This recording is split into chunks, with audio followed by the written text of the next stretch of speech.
Hello students, welcome to the online lecture series of St. Andrews Institute of Technology and Management to Gurugram. Myself Satendra was assistant professor in ETC department. In today's presentation we will see about the basics of computer memory, classification and hierarchy of that memory, which is a part of unit 3rd of LOC2 in BCA second semester.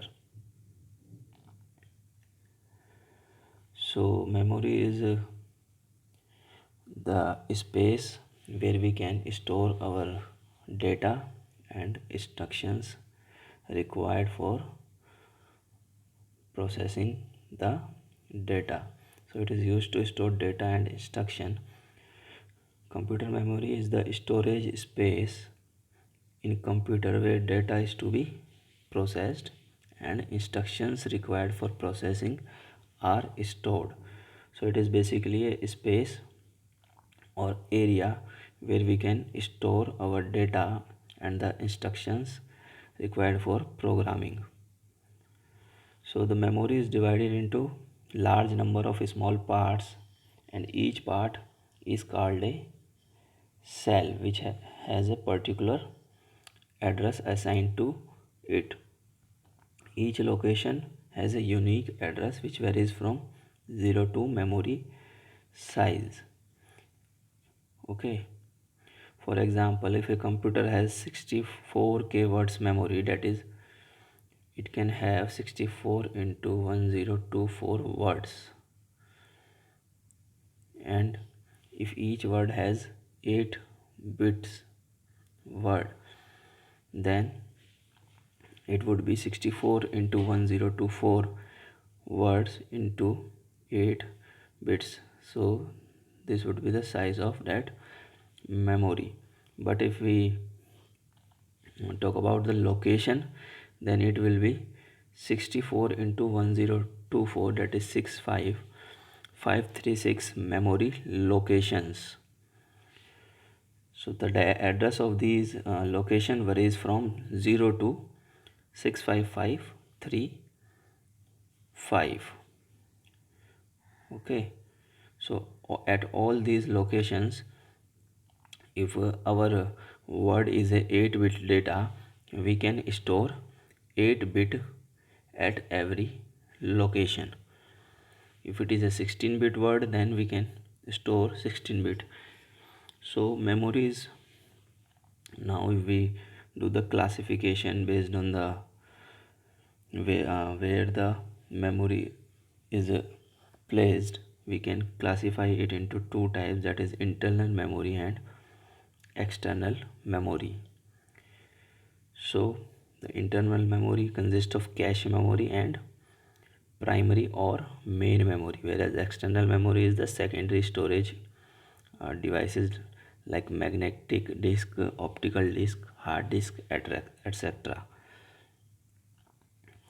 So this is the hierarchy diagram of the memory, which starts from the CPU registers, where the instructions, when we do the arithmetic operations, these type of data is stored in these CPU registers.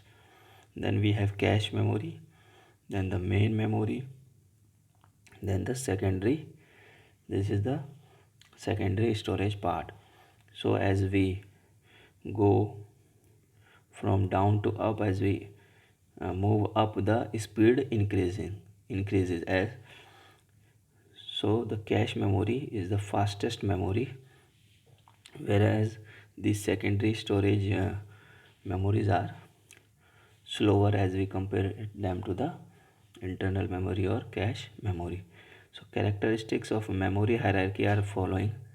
When we go from top to bottom, if I go from top to bottom, capacity increases. As we all know, these hard disks and magnetic disk has quite lot of storage capacity. So capacity increases as we go from top to bottom. Cost per bit of storage decreases. The secondary storage devices are cheap as well. Frequency of access of the memory by CPU decreases. So frequency of access is decreases. whereas in cache memory all those data is stored which are frequently required by the CPU to be processed, whereas in secondary storage the frequency of access is less as we compare to cache memory. Access time by the CPU increases, so the speed decreases as we come down, the speed decreases. Okay, so first of all we have the RAM, that is random access memory. It constitutes the internal memory of the CPU for storing data, program and program results. It is a read write memory, that is we can read into we can read from it, or we can fetch data from it, or we can write or give the data as input to this memory. So it is called random access memory. Since access time in RAM is independent of the address to the word, that is each storage location inside the memory is as easy to reach as other location. That means if we have number of memory locations in which our data is stored, so it will take same time if I want to fetch data from any of these cells.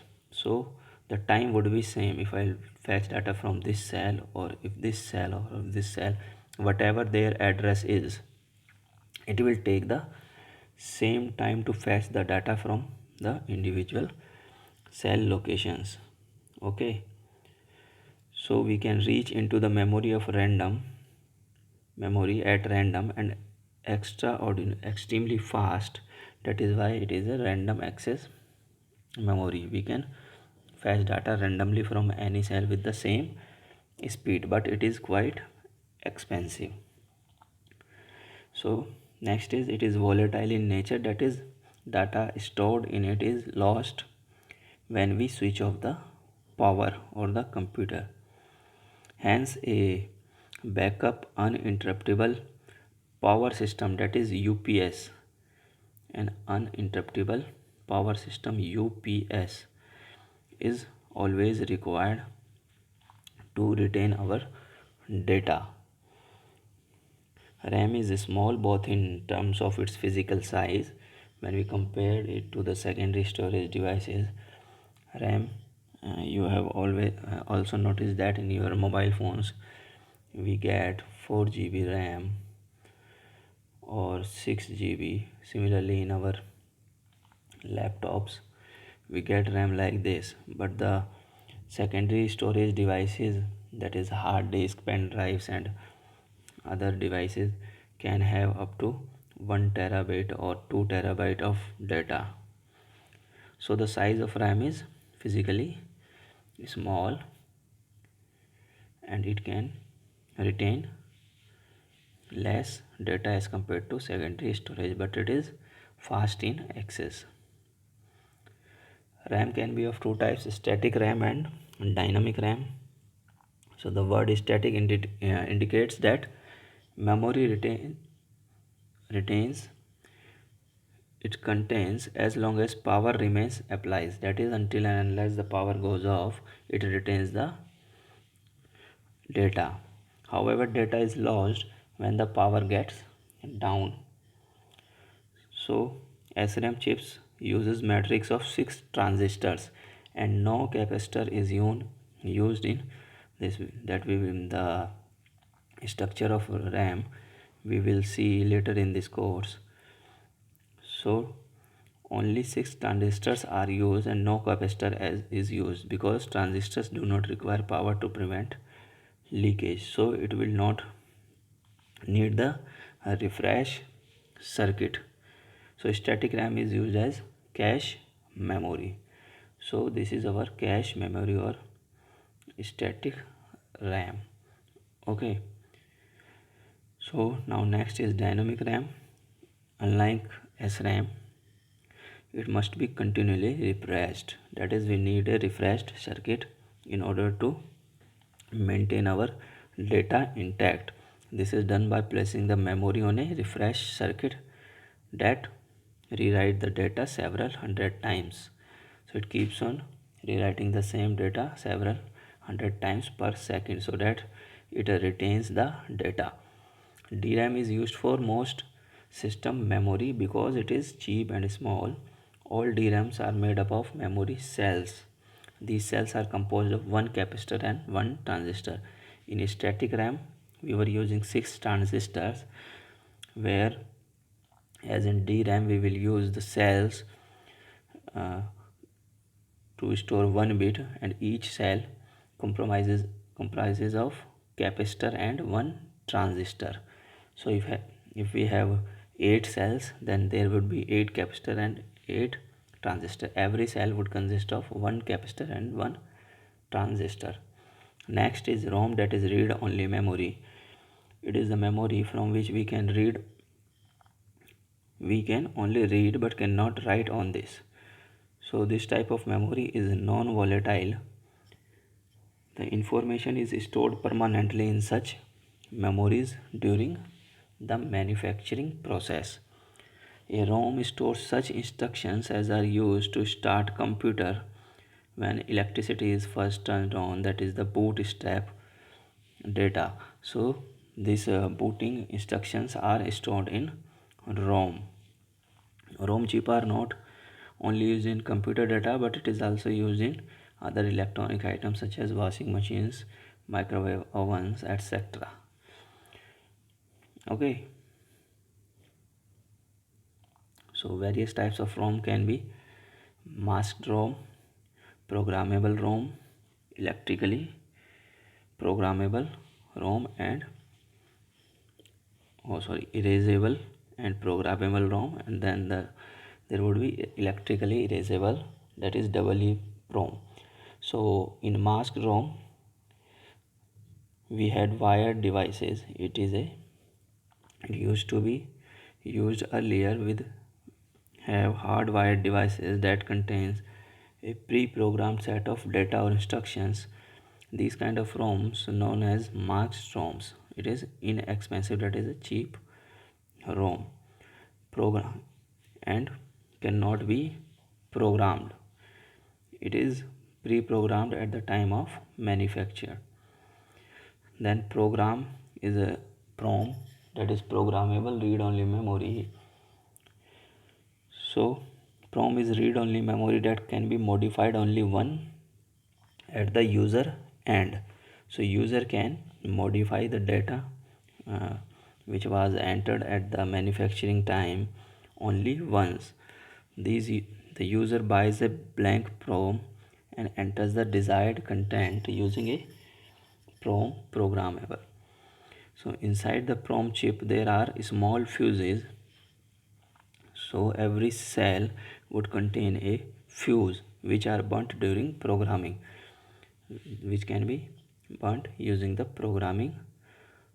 Okay, and the data the user want to store can store in it only once. So it can be programmed only once, and it is not erasable and cannot be erased. Then EEPROM, that is EEPROM, erasable and programmable read-only memory. The EEPROM can be erased by exposing it to the ultraviolet light for a duration of up to 40 minutes. Usually an EEPROM achieves this functions. So during programming, an electrical charge is trapped in an insulated gate region, that is at the time of manufacturing. An electrical charge is trapped in an insulated gate region of the transistor. The charge can be retained if it is not used or erased by the programmer. The charge can be retained for more than 10 years because this charge has no leakage path attached to it. For erasing this charge, ultraviolet light is passed through a quartz crystal window which is called a lid. This exposure to ultraviolet light dissipates the charge stored in the gate region. So during normal use, quartz lid is sealed with a sticker. So this is our EEPROM. Then double EEPROM, that is electrically erasable PROM. So it is programmed and erased electrically. It can be erased and reprogrammed about 10,000 times. So this is the special type of a ROM which can be reprogrammed again and again. Both erasing and programming takes 4 to 10 milliseconds. In double EEPROM, any location can be selectively erased and programmed. So we can program and erase from any of the selective location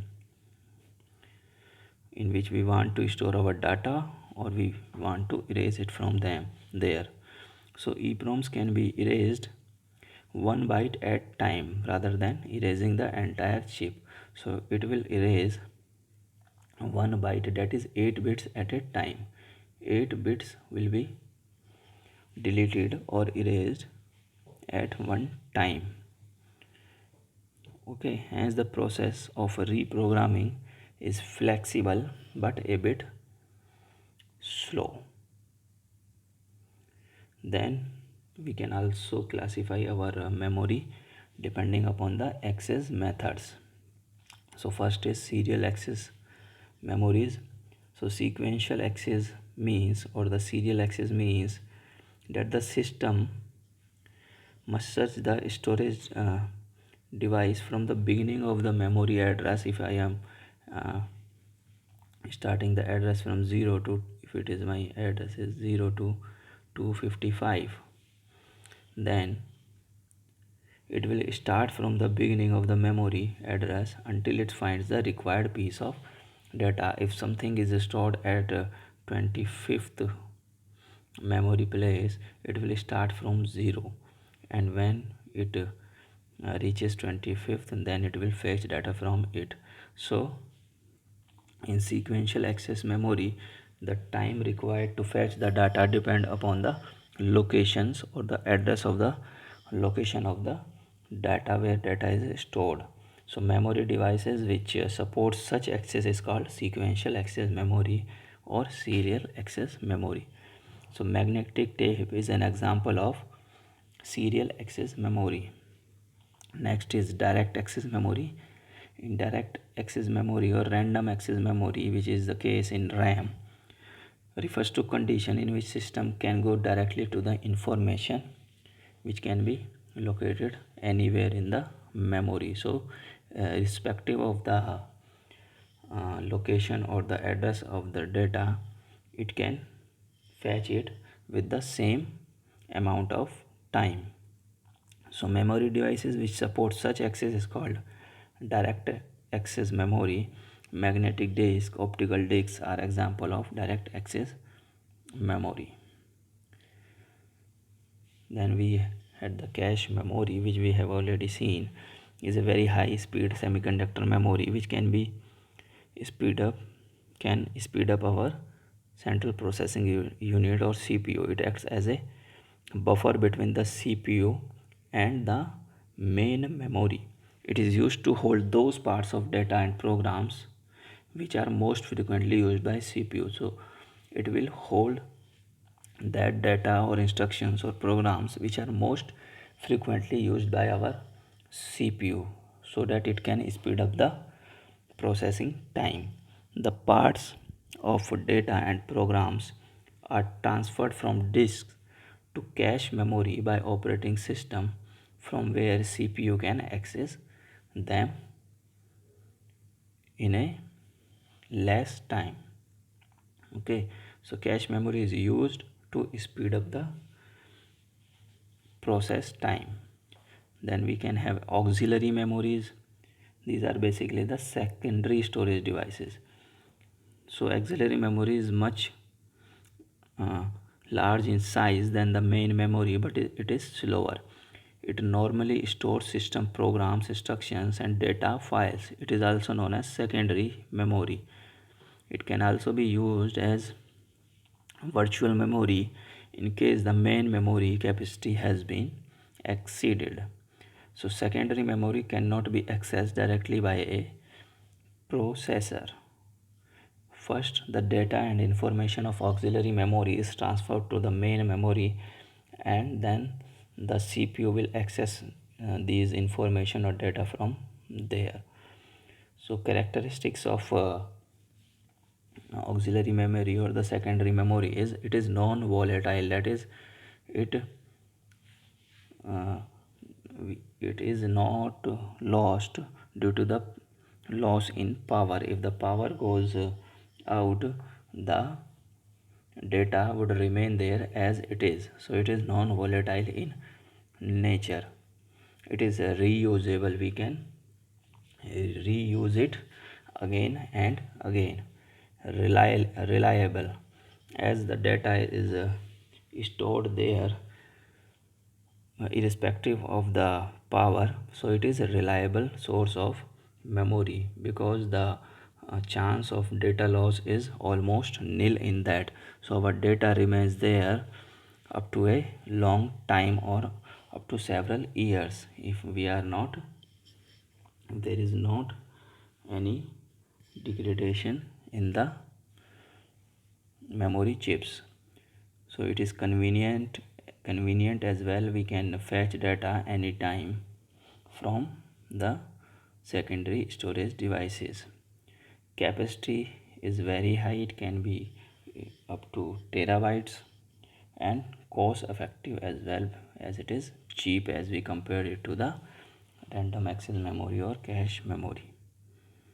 So in this presentation or in this video we have covered several topics.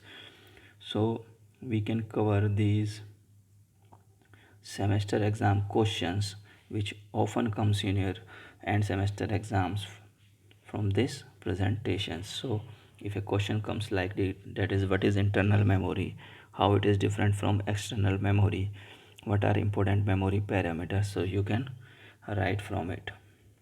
So we have discussed the internal memory, that is cache memory and main memory, and external memory devices as well. So it would be a 10 marks question, so you can explain it in detail. Discuss different type of semiconductor memories. So these memories are nothing but the RAM and ROM. So you can discuss RAM and ROM. Discuss different memory access methods. So it is a short answer for 4 marks question which can also come in semester exam. So in this you would write about the serial access and the direct access methods or random access methods. Discuss memory hierarchy. So it is again memory hierarchy and various access methods. So it is again a 10 marks question which often comes in your semester exams, and uh, you can explain it using the topics we have covered in this presentation. Then we can have write short notes on RAM and ROM. So you can explain RAM and ROM again. So these are some of the questions which are covered in this topic, and one 10 marks question would definitely come from this topic. Okay, so this is it for this. Thank you very much.